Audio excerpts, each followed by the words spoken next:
ایک مرد کا سطر کیا ہے؟ اگر کوئی مرد یا عورت سطر کی پابندی نہیں تو کبیرہ گناہ ہے. مرد کا سطر ہے ناف سے گھٹنے تک, گھٹنا بھی داخل ہے, گھٹنے کھولنا جائز نہیں ہے.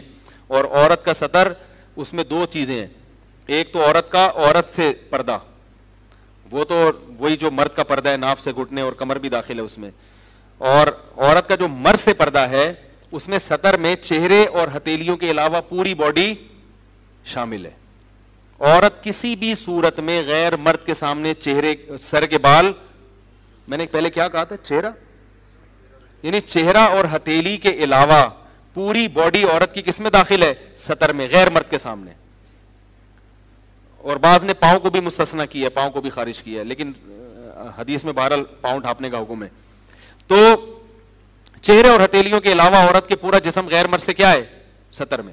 چہرہ سطر میں داخل نہیں ہے. چہرہ چھپانا اس لیے ضروری ہے کہ اس میں فتنے کا اندیشہ ہے.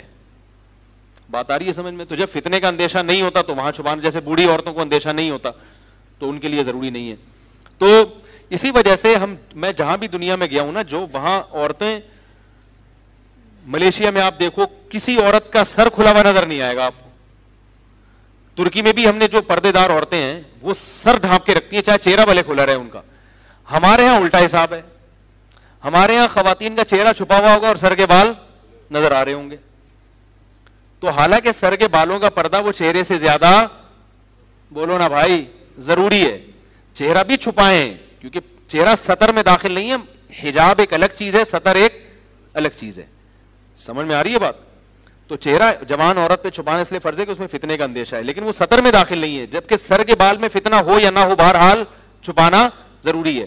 تو اس لیے میں کہتا ہوں جو عورتیں مکمل پردہ نہیں کر سکتی کم از کم اتنا تو کر لیں کہ چہرے اور ہتھیلی کے علاوہ باقی جسم ڈھانپ لیں.